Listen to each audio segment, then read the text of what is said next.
మాట్లాడతా, లేకపోతే అన్ని వెళ్ళిపోతా. ఏం చేయాలి ఇప్పుడు నేను? పాడను ఒక్కసారి వినాలి మీరు. ఈ పాటనే గద్దరును ఆకాశానికి ఎత్తింది. ఈ పాటనే తన మరణాన్ని కూడా తెచ్చిపెట్టింది. ఈ పాట 1000 ఏళ్ల తెలుగు సాహిత్యంలో పాటను అవమానిస్తూనే ఉన్నది. ఇది మీకు అర్థం కాదు. గోషిగుమ్మడేసి జనోద్ధరణ కోసం గద్దరును నేల మీదికి తెచ్చిండు నిజమే, కానీ ఆ పాటను ప్రేరణ పొంది అడవులకు పోయిన నా తమ్ములు అన్నలు ఎన్ని వేల మంది చచ్చిపోయినరో ఒక్కరికి సోయలేదు. పాలకులకు జై కొట్టడానికి మీకు ఎంకరేజ్మెంట్ చేయడానికి నరసింహరావు ఇప్పుడు ఒక మాట అన్నాడు, చెప్పాలనో వద్దో కానీ వాస్తవం కూడా అదే. నేను కూడా విన్నా. మా భూమిలో ఒక పాటిచ్చి ఏం చేసినావు, నాకు ఏసేమయ్యలే. రంగుల కళలో 4 పాటలు పాడించి ఏం చేసినావు, నాకేం చేయలేదు. నేను దాన్ని ఎడిట్ చేస్తున్నా, మీ ముందర చెప్పను, దాన్ని మింగేస్తున్నాడు.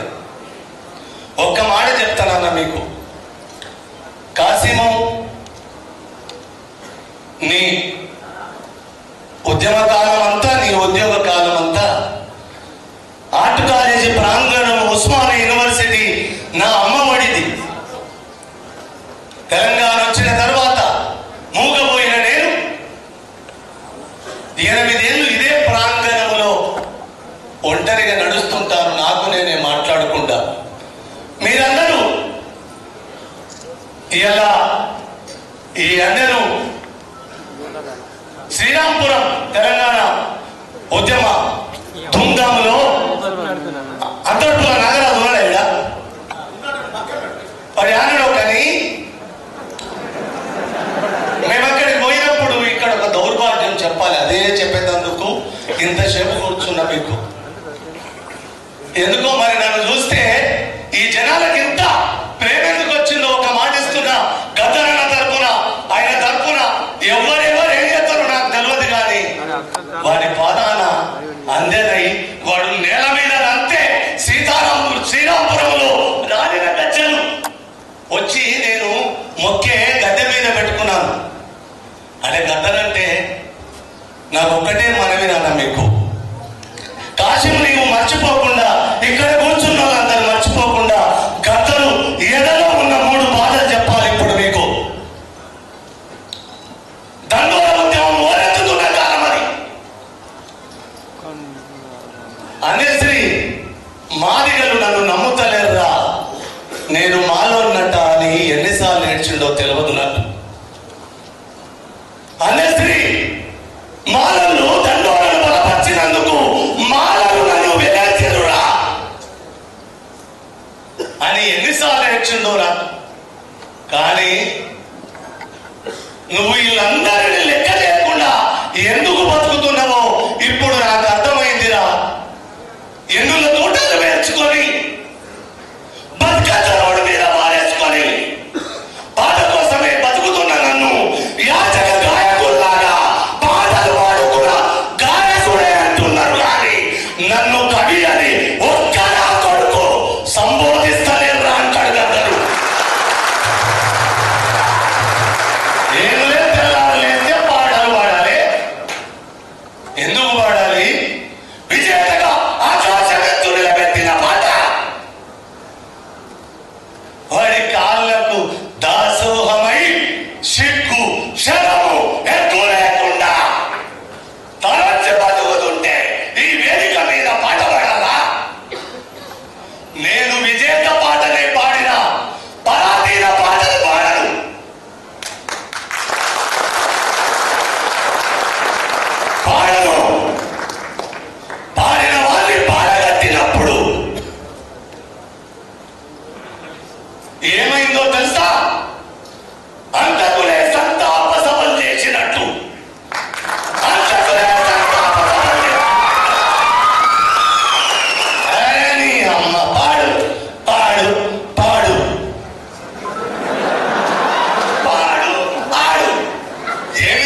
వాని ఆకాశమెత్తు ఎత్తుకున్న మీ జనాభాకి శిరస్సు వచ్చి నమస్కరిస్తున్నా.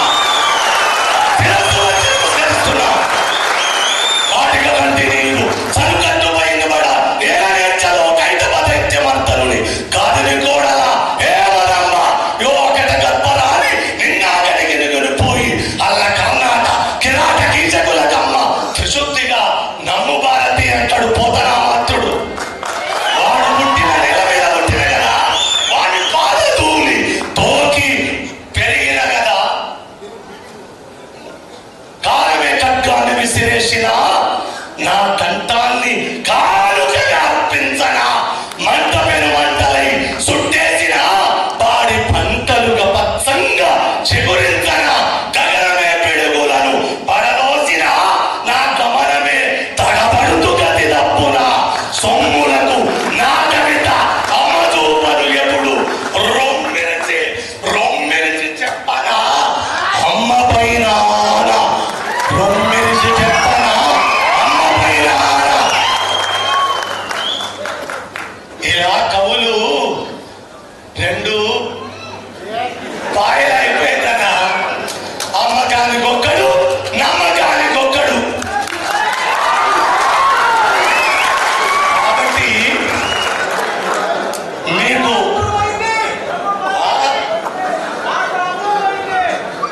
ఆట ముడిపోయింది, పాట ముడిపోయింది తమ్మి. పాట కూడా ముడిపోతుంది. చిన్న పదం కథలన్న చేసిన నేపథ్యం. ఈయన చనిపోయినప్పుడు అంటే ఈ పోయము రాయడానికి 20 ఏళ్ళు ఆలోచించిన. ఇదే యూనివర్సిటీ ప్రాంగణంలో సిరపు 2.5 రోజుల్లో కాసిము చెప్పిన తర్వాత దీన్ని అక్షరబద్ధం చేసిన. అంటే ఈ మధ్య కాలంలో ఇంత తొందరగా సచ్చినా రాయ ఆయన వచ్చి ఆవహించి ఈ పాటలు రాయించుకునే పాట కాదు ఇది. ఇది పాఠం కాదు. ఒక్క మనవి చేస్తానన్న, శీలం శీలం అంటే ఎంతమందికి తెలుసు? ఒక్కసారి చేయలేపడ్డారా? ఒక్కటి వెళ్తారు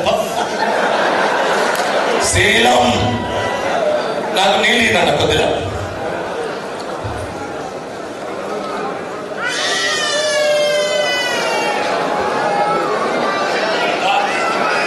కొడుకు అందరినీ నిలబడిచ్చు, అందరూ నిలబడిచ్చిండు, నా పక్కన వద్దంటుండు అనుకుంటాడు. వాందో బాధ ఉన్నది నిలబడనిగా.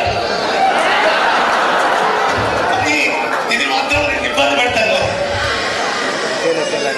శీలం అంటే కాలం. గద్దరు తరపున గద్దరు సంతాప సభలో ఆర్ట్ కాలేజీ ఉస్మానియా యూనివర్సిటీ అమ్మఒడిలో ఈ మాటకు ఈ పోయానికి పురుడు వస్తున్నా వారి కాళ్ళ గజలకు ఈ గేయాన్ని అంకితమిస్తున్నా.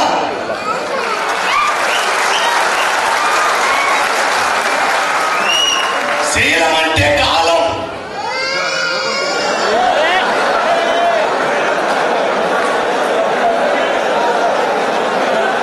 శీలం అంటే కాలం.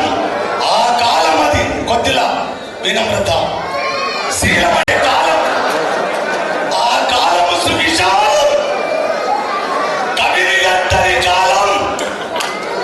ఆ కవిత నది సువిశాలం.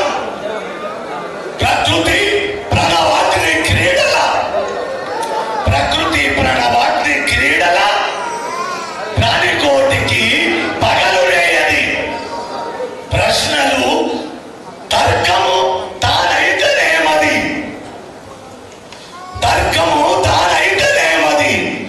తత్వమది తానెరగకుంటే శీలం అంటే కాలము. కవియు అనగా ఇక్కడ కొందరికి కష్టం కలుగుతుంది. కవియు అనగా పొద్దు పడుపో, పొద్దు తిరుగుడు పువ్వులు కవులు. కవియు అనగా పొద్దు పడుపో, పొద్దు తిరుగుడు పువ్వులు కవులు. చెప్పడమే ఎన్నేళ్ళు తరపై చేయడం కొంతైనా ఉండదు.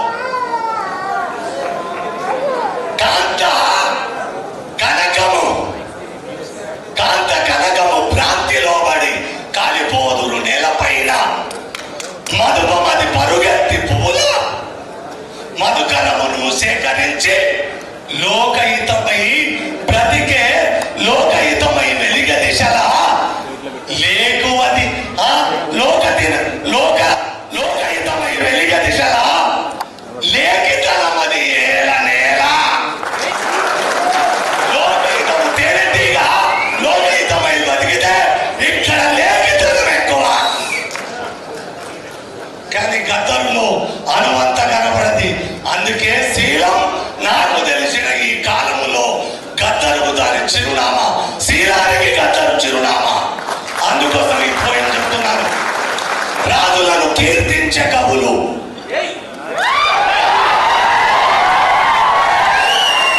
రాజులను కీర్తించే కవులు రాలిపోయిరి ఎప్పుడో ఇట. రాజులను కొని ఆడే కృతులు, రాణులను కొని ఆడే కృతుల రాసలీలల రాగమాగెను. రాణులను కొని ఆడే కృతుల రాసలీలల రాగమాగెను. కన్నరా మా అన్నమయ్యల రాగయోగుల త్యాగరాజుల, కన్నరా మా అన్నమయ్యల త్యాగయోగుల, ఆ రాగయోగుల త్యాగరాజుల. రాములోరిని ఎక్కిరించిన రామదాసుని రచనలేమది. రామదాసుని ఎక్కిరించిన రామదాసుని రచనలేమది. రాచకొండలు ధిక్కరించిన రాజులకి కవిరాజు పోతన. రాచకొండలు ధిక్కరించిన రాజులకే కవిరాజు పోతన. కాలం అంటే శీలం. కాసులకు కాసు కోసమే కవితగా, ఆ కాసు కోసమే కవిత దాసుల. ఏ కవితను మీరే అర్థం చేసుకోవాలి. కాసు కోసము కవిత దాసుల. కొద్ది అడిగాను. కాసు కోసము కవిత దాసుల వేషమది 1000 ఏళ్ల కాలం. వేషమది 1000 ఏళ్ల కాలం. కిరీటమని కిరీటమని కిరీటమని కిరీటమని పేరెత్తే కవుల కీర్తి అన్నది ఎంతకాలం. కిరీటమని పేరెత్తే కవుల కీర్తి అన్నది ఎంతకాలం. రాజ్య హింసల రక్తపాతపు రాజ్యమే కొందరికి గొడుగు. రాజ్య హింసల రక్తపాతపు రాజ్యమే కొందరికి గొడుగు.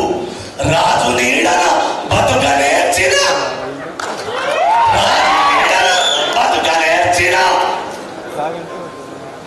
రాజు నీడన